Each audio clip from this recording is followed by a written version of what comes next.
Unidos por um objetivo, juntos pelo cooperativismo. Sistema OCB Espírito Santo. Posso ajudar? Deixe a cooperação entrar na sua empresa. Venha para o Sicoob. Produzir mais em menos espaço. Será possível? A gente prova que sim. Esse é o desafio, né?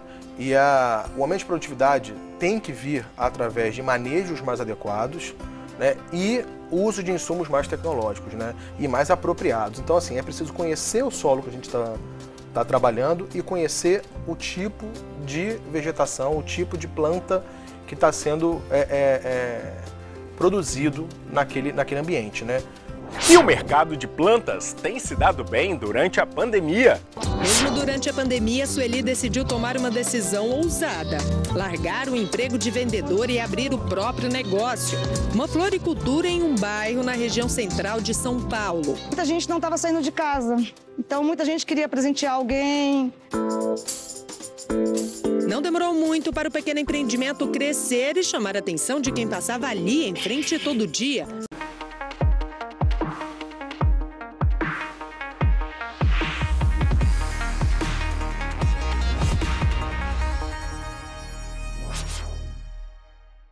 Durante a pandemia, aumentou o interesse dos brasileiros pelas plantas. As vendas do setor aumentaram 15% em 2021 e a expansão deve continuar este ano. Quem investiu no ramo se deu bem. Mesmo durante a pandemia, Sueli decidiu tomar uma decisão ousada. Largar o emprego de vendedor e abrir o próprio negócio. Uma floricultura em um bairro na região central de São Paulo. Muita gente não estava saindo de casa, então muita gente queria presentear alguém. Não demorou muito para o pequeno empreendimento crescer e chamar a atenção de quem passava ali em frente todo dia, como aconteceu com a Caroline. Eu sempre fui muito fomentadora do comércio local. E quando eu vi que um comércio que eu sempre fui muito consumidora, que é o comércio de planta, tinha acabado de abrir no bairro, eu acho que foi unir o útil ao agradável. Deixei de comprar numa grande rede para comprar aqui do local. A vida do Henrique mudou durante a pandemia. Por causa do isolamento, ele teve que interromper os cursos que fazia. E ao ficar preso em casa, decidiu se dedicar a uma nova paixão: cuidar de plantas e flores. E para isso, fez um canal na internet. Ele só não imaginava que fosse fazer tanto sucesso. Hoje já são mais de 200 mil seguidores. Uma terapia cuidar de planta. Então as pessoas começaram a se apegar a isso. Por isso que elas começaram a procurar assuntos como cuidar de uma plantinha. E eu comecei a mostrar o que dava certo para mim, porque eu não sou profissional da área. E a pandemia deu mesmo um empurrãozinho no interesse pelas plantas. Muitas pessoas adotaram a jardinagem como hobby enquanto estavam isoladas em casa. Segundo o Instituto Brasileiro de Jardinagem, em 2021, o segmento teve um crescimento médio de 15%. Outro fator que colaborou para este bom resultado foi a retomada gradual de cerimônias de casamento, festas e eventos. E as previsões para 2022 também são otimistas. A expectativa é de uma expansão de mais de 12%. Prova disso são os novos tipos de negócios que não param de surgir, como este bar em um bairro de São Paulo. Aqui o dono prova que floricultura e gastronomia tem tudo para dar certo.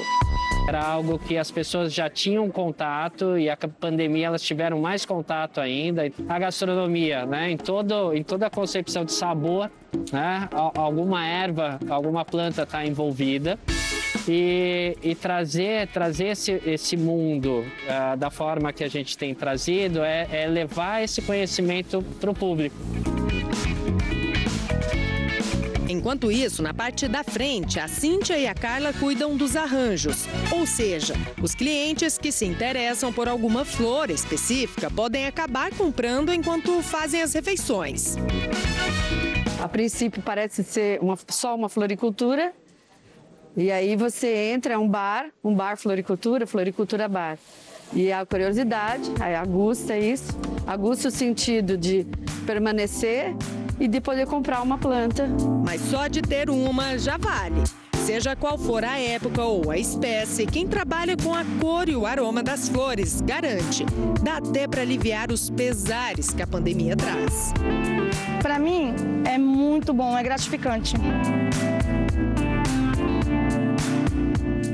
E as quedas de energia em áreas rurais são mais comuns do que parecem. Um produtor de Rio Verde, lá em Goiás, perdeu 12 mil animais depois de ficar 40 horas sem energia. Este aqui é o seu Leonor. Ele é dono de 3 granjas na zona rural de Rio Verde e nos últimos dias tem enfrentado uma baita dor de cabeça. Com quedas de energia e 17 mil animais para cuidar, foi através destes vídeos que ele encontrou uma forma de pedir ajuda. Vejam só, animais tossindo por causa que estão respirando muita sujeira, que não tem limpeza. Veja aí, ó, animais morrendo por falta de limpeza e falta de ração, porque os funcionários não estão dando mais conta de puxar a ração no braço. Neste outro vídeo, o produtor mostra que a situação prejudicou a limpeza da granja e também dos animais. Isso causa problemas sanitários e também pode ocasionar a mortalidade futuramente. A falta de alimentação e água ocasiona briga e mortalidade também dos animais. O estresse dos porcos por aqui traz alerta. É que com a pouca alimentação, os animais fazem filas e brigam para conquistar um espaço na busca pela ração. A falta de energia não é um problema recente por aqui. Nesta última vez, o desabastecimento começou em uma sexta-feira. Ele começou sexta-feira de tarde por volta das 16 horas. Teve uma chuva, não teve temporal nem nada, mas simplesmente uma chuva bastante forte e acabou a energia na região próxima aqui da Aparecida do Rio Doce, toda a região que tem muitas granjas próxima à Aparecida do Rio Doce. Depois de ficar 42 horas sem energia e com 12 animais mortos, uma equipe da Enel visitou o local na tarde de domingo. O trabalho não durou 30 minutos e logo a energia foi retomada. Poucas horas depois, uma nova queda, ainda no domingo. Novamente sem energia. Das últimas 65 horas, ficamos só 10 horas com energia. Estamos aqui com os animais novamente sujos, não deu para fazer a limpeza porque faltou, não deu para encher os reservatórios da água, para a gente poder fazer a limpeza e eu vejo a situação dos animais aqui novamente. Na tarde de segunda-feira, a situação normalizada, mas mesmo assim, o produtor diz que os prejuízos com este tipo de situação são inúmeros. Afeta diretamente no desenvolvimento dos animais. Afetando o desenvolvimento, eu não atinjo as metas que eu tenho junto com as empresas integradoras. Aí eu estou perdendo dinheiro, é incalculável esse valor agora, antes de eu entregar os animais. Mas o prejuízo com certeza é grande. A manutenção de segunda durou poucas horas. Na terça-feira, próximo das 4 da tarde, uma das granjas voltou a ficar sem energia. A queda desta vez durou 7 horas. Um desgaste para quem vive da produção, já contabiliza os prejuízos e sabe que a qualquer momento a falta de energia pode voltar. É difícil de descrever, que a gente se sente, dá para dizer, um lixo. Intervalo e nós já voltamos.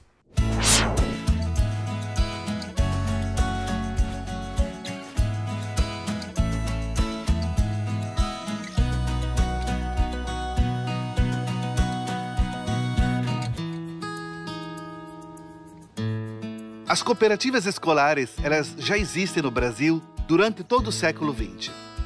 Mas as cooperativas escolares ganham força a partir de 2010, em Nova Petrópolis.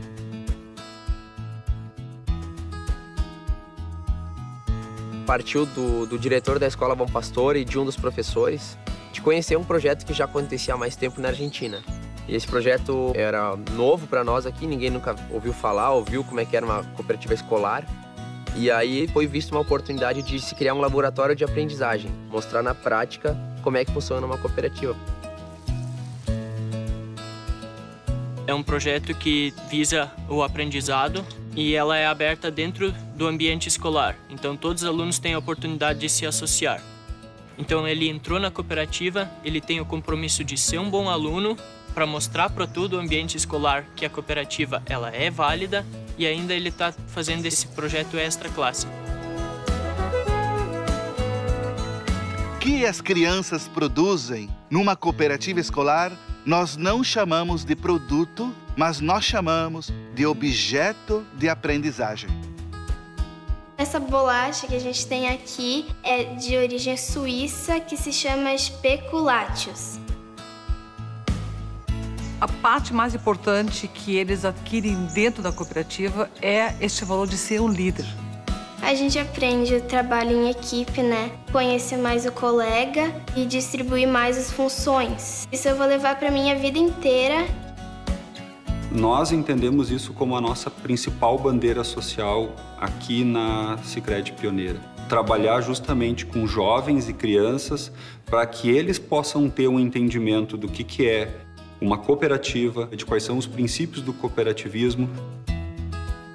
Nós estamos utilizando do cooperativismo para ter uma melhor educação, é porque nós acreditamos que juntos a gente consegue fazer algo que talvez a educação sozinha não atinja.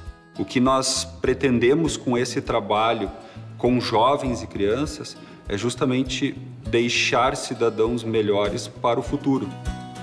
Em quem o cooperativismo chega, ele já faz diferença. E esse projeto de cooperativismo escolar é um dos caminhos, né? O cooperativismo, ele parece que está implantado na minha veia já, porque desde pequeno eu já venho fazendo parte. Em qualquer carreira que eu seguir, eu sempre vou usar a questão do cooperativismo. Eu não vivo o cooperativismo só na escola, eu levei isso para minha vida já. Cada um buscar essa ideia de todo dia querer mais, a gente consegue melhores resultados a cada dia.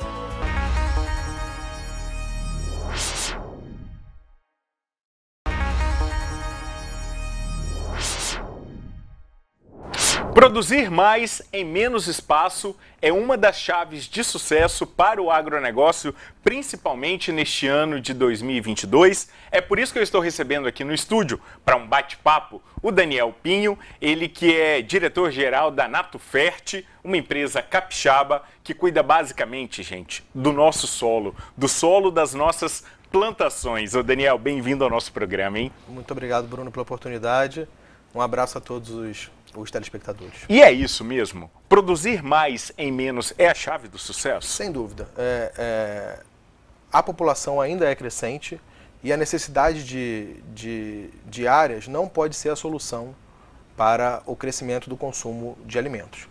Então a ideia é falar de produtividade. A palavra de ordem é produtividade, ou seja, produzir mais na área que se tem. E como é que a gente consegue aumentar a produtividade de uma área, por exemplo, que eu já produzo? Esse é o desafio, né? E o aumento de produtividade tem que vir através de manejos mais adequados, né? E o uso de insumos mais tecnológicos, né? E mais apropriados. Então, assim, é preciso conhecer o solo que a gente está trabalhando e conhecer o tipo de vegetação, o tipo de planta que está sendo produzido naquele ambiente, né? Com o conhecimento disso é que se vai colocar o melhor manejo e as melhores tecnologias para trazer produtividade. Cuidar do solo hoje é uma preocupação que o homem do campo tem que ter como prioridade? Sem dúvida nenhuma.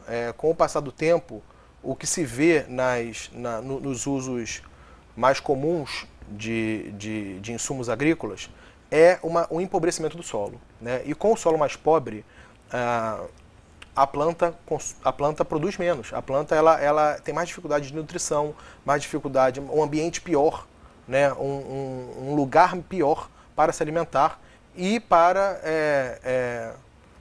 gerar produções ainda maiores, né? Além de se alimentar, tem dificuldade também de combater pragas, por exemplo. Então, assim, quanto pior está o solo, menos sã está a planta. A sanidade do solo está diretamente ligada à sanidade da planta também. E quando a gente fala em sanidade do solo, que é o que você está falando, o que muitas vezes o solo precisa e que o produtor muitas vezes desconhece? O solo, enfim, ele é composto de matéria orgânica, né? Ele além dos nutrientes inorgânicos, ele é composto de matéria orgânica e interações biológicas, né? Micronutrientes e micro-organismos. Então, tanto a parte química quanto a parte biológica é preciso estar bem estruturada. Hoje vê-se muito a parte química do solo, do ponto de vista inorgânico. E não se vê tanto a parte química do ponto de vista orgânico e a parte biológica, né? E aí que a Natufert entra. A Natufert ela vem para trazer uma sanidade maior para o solo e uma fertilização desse solo para que a planta esteja melhor alimentada porque está mais disponível todos os nutrientes no solo. A base do adubo e do fertilizante que vocês usam é toda orgânica? Toda orgânica. Qual que é a diferença de um produto orgânico para um produto químico? Existe diferença? Existe muita diferença, né? Quando a gente fala de orgânico, a gente está falando de carbono. Quando está falando de químico, embora carbono seja química, estamos falando de inorgânicos, né? Nitrogênio, fósforo, potássio e os demais. Essas grandezas químicas inorgânicas também estão na nutrição orgânica, né? E o que se propõe a Natufert é um fertilizante especial. É um fertilizante que vai trazer mais desempenho para a lavoura. E essa fertilização necessariamente passa pela adubação orgânica, pelo carbono. E não só pelo carbono, mas por todo o micro-organismo que aquele fertilizante traz, né? Então, a proposta da Natufert é trazer um fertilizante de alto desempenho. E esse alto desempenho, ele tem que passar pelo orgânico. Não tem outro jeito, porque o solo não pode empobrecer. O solo precisa se reconstituir de colheita em colheita. Para você garantir um resultado, que é o que o produto oferece, foi preciso muito tempo de estudo. Muito. Como é que vocês fizeram esse estudo e qual é a diferença do produto que vocês utilizam e que vocês oferecem para um produto concorrente no mercado, mais ou menos? A Natufert tem 10 anos de mercado, né? E antes disso, teve mais 5 anos de estudo até começar a Natufert. A gente não se utilizou de um rejeito para produzir um orgânico. A gente, querendo produzir um fertilizante de alto desempenho, buscou a melhor base orgânica para isso, né? A gente acreditou que essa base orgânica é a que vai trazer o maior desempenho para a lavoura. Não é uma destinação de rejeito que gera por si uma fábrica de fertilizante orgânico e organomineral. Então isso já é uma coisa que diferencia muito as empresas de organomineral do mercado, a Natufert das demais. Um outro ponto é que a Natufert se preocupa com o resultado e não somente com o incremento de produtividade da fábrica, né? A gente precisa passar por todos os processos que a fábrica tem para que traga sempre o mesmo resultado. Então a gente vai ter em janeiro de 2021 e em dezembro de 2022 o mesmo fertilizante orgânico. Isso não é comum no mercado. Então a gente tem o mesmo fertilizante orgânico, que isso pode estar incrementado por adições de tecnologia, mas nunca está reduzindo, a gente está sempre crescendo a nossa fertilização. Então a gente tem um material que ele é preparado para trazer desempenho e não um material que foi processado para eliminar um problema. Muita gente acha que usando um adubo vai estar resolvendo 2 problemas, o solo e a planta. E na verdade, não é bem assim. Você tem que usar algo específico para o solo, para cuidar desse solo, e algo específico também para dar um up nessa lavoura que você tem, né? Isso. A planta continua sendo consumidora de nitrogênio, fósforo, potássio, enfim, de inorgânicos. E vai continuar sendo consumidora disso. A questão é, ela consegue consumir aquele nitrogênio, aquele fósforo, aquele potássio e qualquer outro elemento inorgânico que está no solo sempre?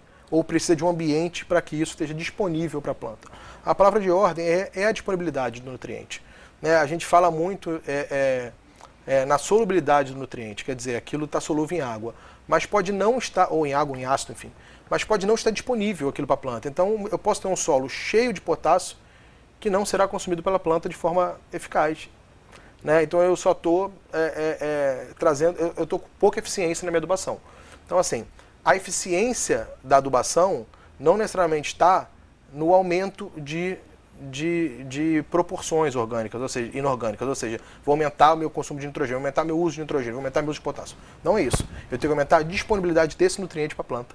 É isso que traz a fertilização da Natufert. É isso. Pensando em sustentabilidade, você acredita que o futuro ruma para fertilizantes orgânicos e biológicos ou o futuro está arrumando para fertilizantes químicos? Falando em sustentabilidade, a gente precisa falar em produtividade, em qualidade de insumo, porque não basta somente produzir, é preciso produzir um insumo que seja de alta qualidade para que não se perca ele e é preciso que seja produzido aquilo que é necessário para o consumo da população, né? Então a gente precisa trazer produtividade e produtividade precisa de troca. A gente precisa melhorar o que a gente tem hoje. Então é muito claro para mim que as novas tecnologias são as que vão trazer mais produtividade e não as que estão sendo usadas de forma contínua aí nos últimos anos. Então, assim, eu respondendo essa pergunta, a avaliação da biologia e a avaliação da química orgânica é super necessário para o incremento de produtividade. Não somente do ponto de vista de solo, mas também do ponto de vista foliar e até para como defensivos. Até. Entendi. Então, é necessário o uso de orgânicos e biológicos para o incremento de produtividade, isso não tem a menor dúvida, né? Não quer dizer que os químicos não são necessários, né? Mas é preciso dar um passo. É preciso pensar um pouco adiante. É preciso dar um passo, pensar um pouco adiante. E isso tanto do ponto de vista de sustentabilidade ambiental, quanto de sustentabilidade econômica do negócio. Entendi. Daniel, queria agradecer demais a sua participação aqui no Mundo Cooperativo. Se deixar, a gente vai passar o dia inteiro aqui conversando, porque a conversa é longa, se estende. Eu já quero refazer o convite para você voltar. Tendo novidades, é só voltar que a porta da nossa casa está sempre aberta para vocês. Muito obrigado, Bruno, e conte com a Nato Fértil. O Mundo Cooperativo de hoje fica por aqui. Para rever o nosso programa, você já sabe, é só acessar o portal SINotícias em sinoticias.com.br ou apontar a câmera do seu celular para esse QR Code que aparece aí na tela. Quer saber o que acontece nos bastidores? Quem são os próximos entrevistados do Mundo Cooperativo? Então fique ligado nas nossas redes sociais, no Instagram e no TikTok, no @bpfaustino ou nos nossos canais oficiais, Record News Espírito Santo e TV Sim. Muito obrigado pelo carinho, pela companhia e a gente volta a se encontrar aqui na programação. Um forte abraço, até mais, tchau!